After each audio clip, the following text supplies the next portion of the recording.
I don't know about you guys, but she sure looks blue. I think she's speaking to us.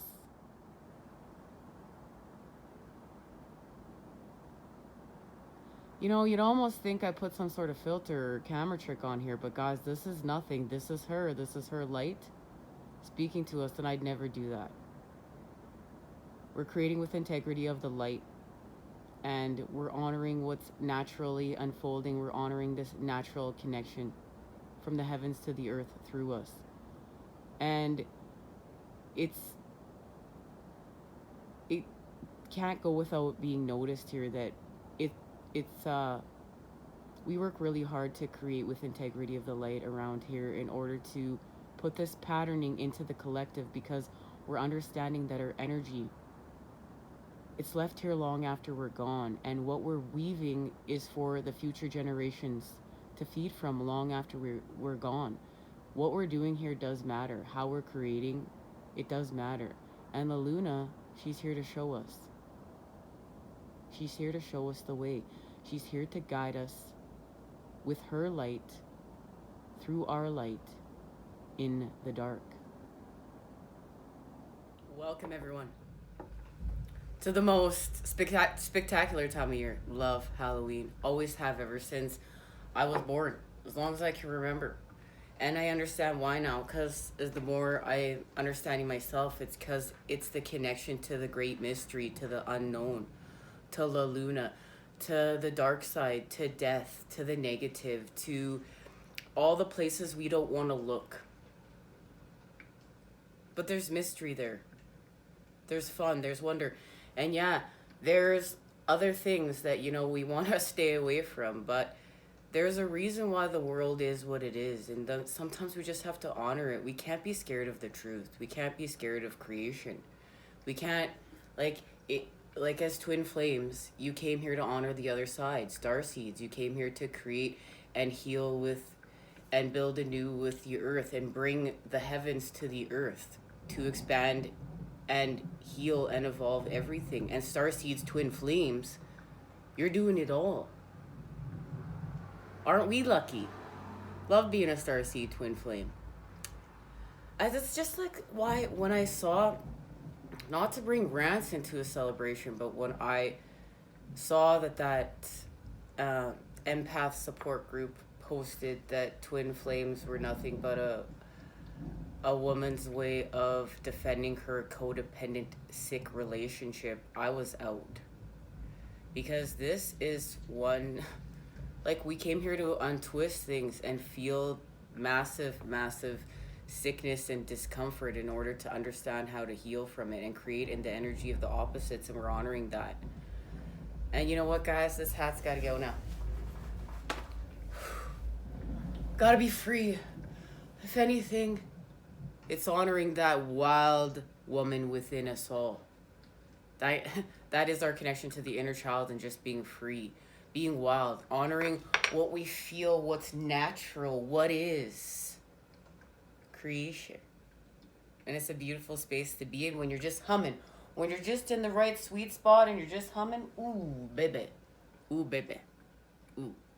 Okay, the new moon promises here. There's a connection to the blue moon and the new moon, and we're just hanging with La Luna and cannot believe how blue she appeared. If the heavens were not speaking to us all this morning, guys, I don't know what to say. And I can hardly wait. I want to wrap this up and go hang out with her, because she's still there. She's still out there. As you can see, it's dark. Now, this promise is happening through the Nine of Cups. Okay, wish fulfillment. And the King of Cups is helping us to do this through solar plexus healing. Solar plexus healing must be honored right now. That is where the connection to our counterpart exists, this cord. So we have to amp up solar plexus healing. And the King of Cups knows how to do this. He's going to do sacral chakra, solar plexus, working with a root and a recalibration to the soul star, all in one massive swoop. And what that's going to do, there's going to be a reactivation to the heart chakra. Of course, that's going to be a recalibration to the throat chakra, We're going to get third eye visions and activations, and we're just going to blow through the crown. Now, this has something to do with the olive branch and what is being offered. Remember, we're having a rebirth from our center. That's why we're getting a soul's expansion. This is all starting to make a lot of sense now. That's why we've been renovating this room from within to without, and we're in this uncomfortable space of growth because we're molting from our shell. And it has everything to do with the Eight of Pentacles. They've shown me now that I've been dreaming about the Eight of Pentacles, and that's our new patterning, and it's all of new earth. And this is new, but it's connected to the old, and we're doing it through the present. All right, squirrel, prepare for the future. We're preparing for the future right now. We're laying down the foundations. We're investing in new earth. If there's anything they show me now, we're making a sacrifice. We're understanding that everything we're sacrificing is to make an investment into new earth and the economy of new earth, and there will be a fulfillment there. And that is connected to the water energies of La Luna directly. They showed this to me. Okay? And it's connected to this message. And of course, you is what got us here. You is what got us here. And we're going to receive this message as soon as, well, no, we're receiving it now. Enlightenment. Diva message. I am one of the world's most sacred trees, and in Buddhism, I symbolize the world tree.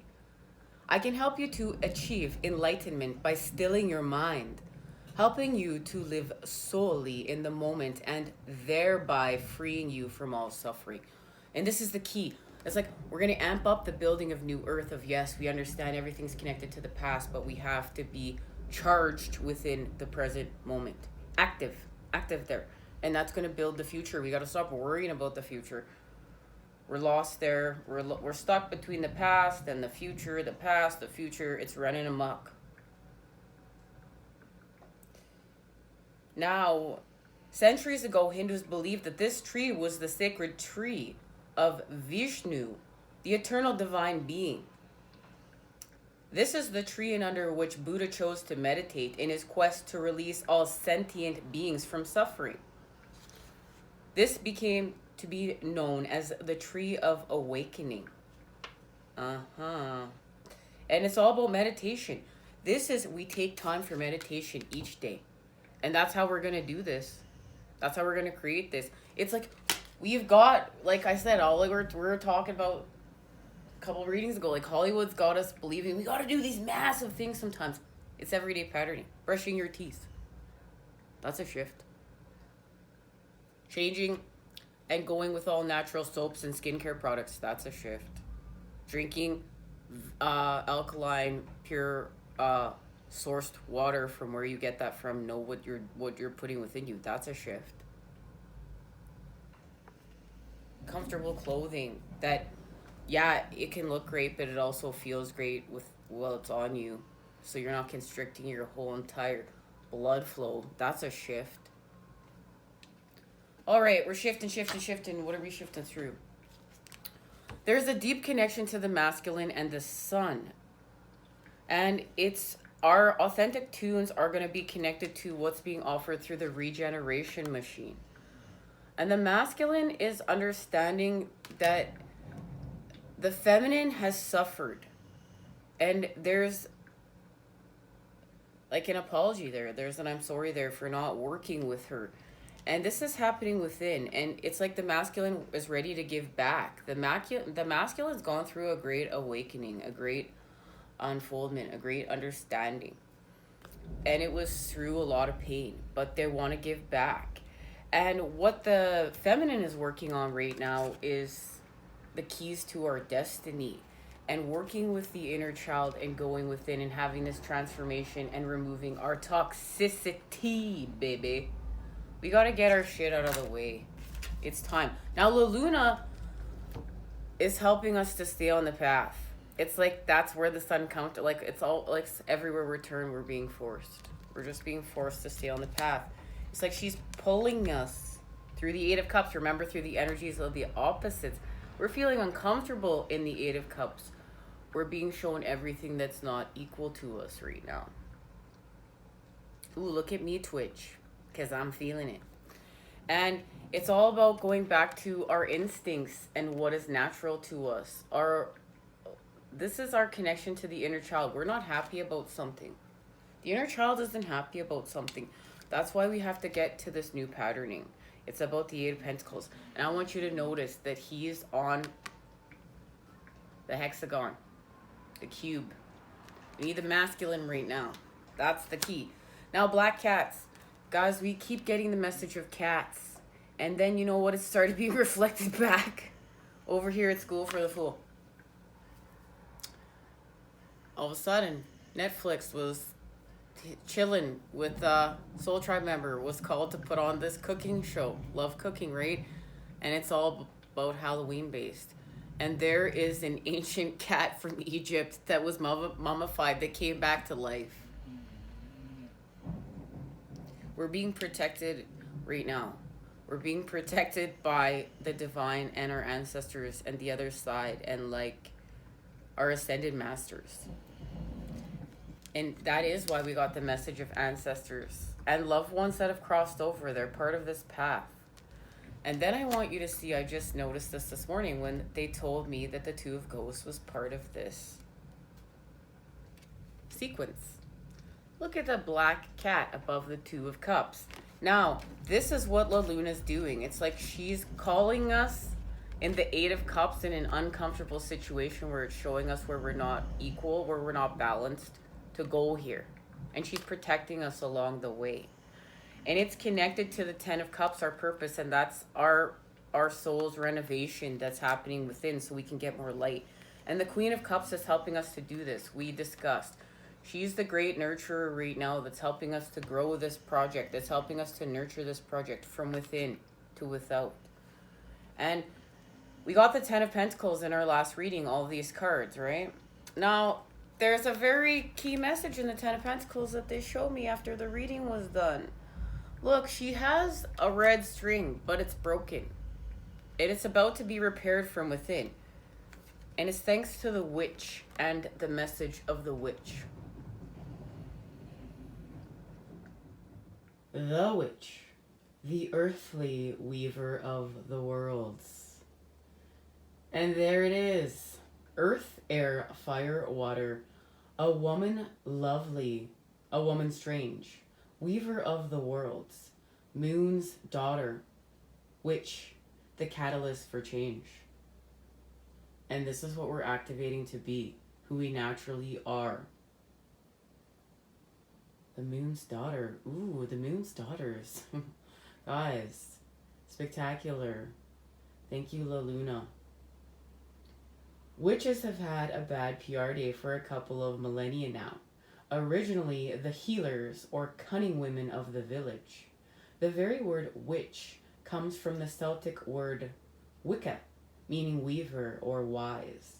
When the new religion of Christianity spread through the land, the custodians of the old pagan ways, in part, witches were labeled as evil, and as we know from history, they were persecuted. They were driven underground, or under the night sky, into the shadows of misunderstanding and darkness.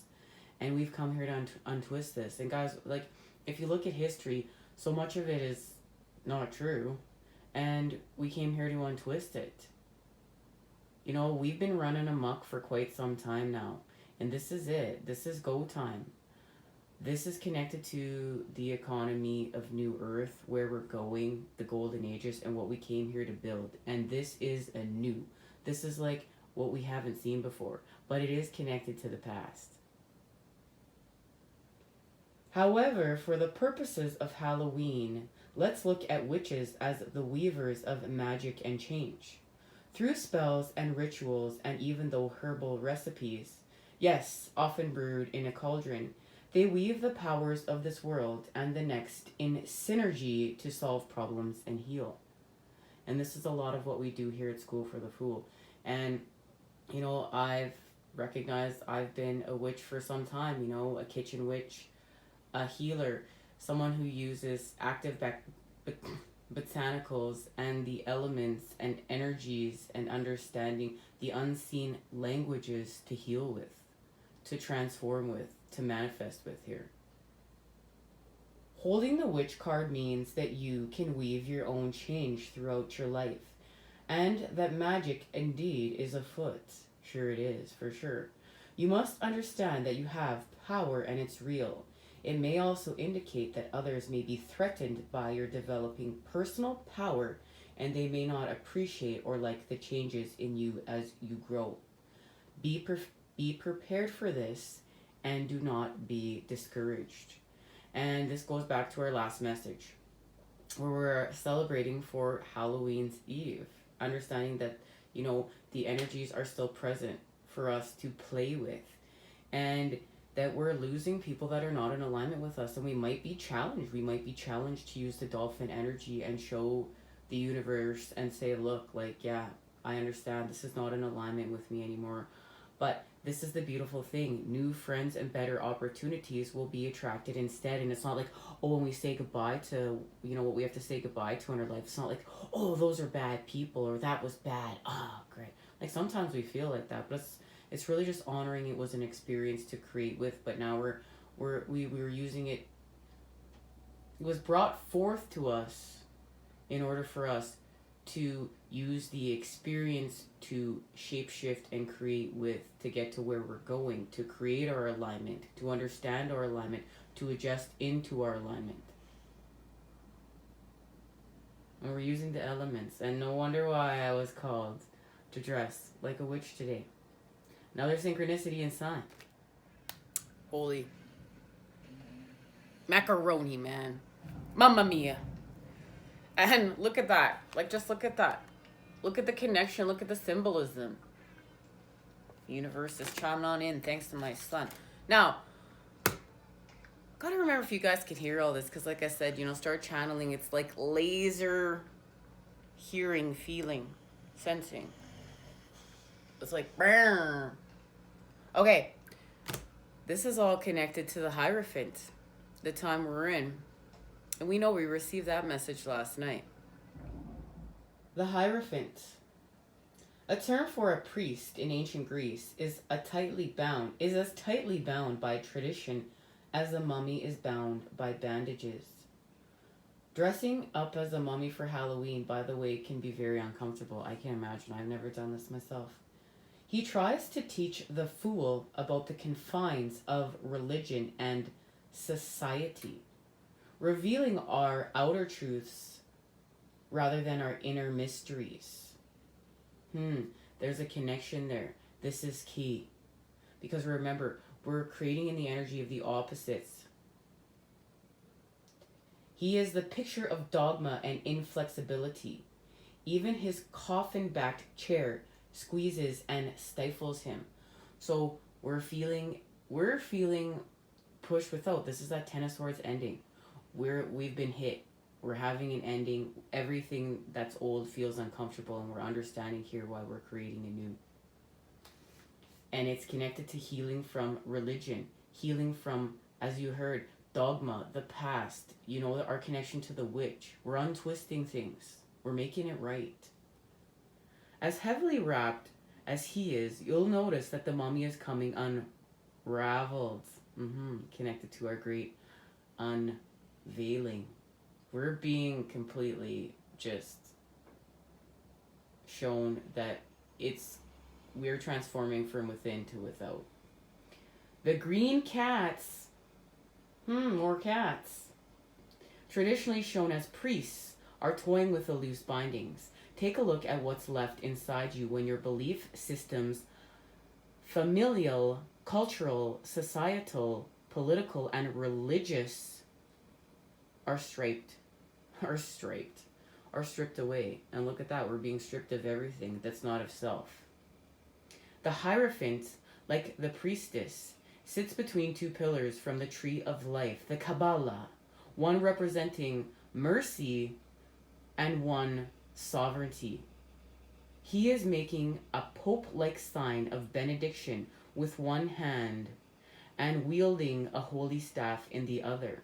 The two Egyptian jackal-headed Anubis urns represent self-consciousness, intelligence, and the evolution of consciousness from lower to higher levels. So this means a multitude of things, messages coming through. So we're healing with our subconscious. So this goes back to programming. We're removing our programming, but we're getting back to what's naturally us, and it is buried and it's hidden deep within our subconscious, and that's why we're trying to get there. And there is a connection to the inner child here and our rebirth. And look, Egypt, and many people are going to be healing from religion.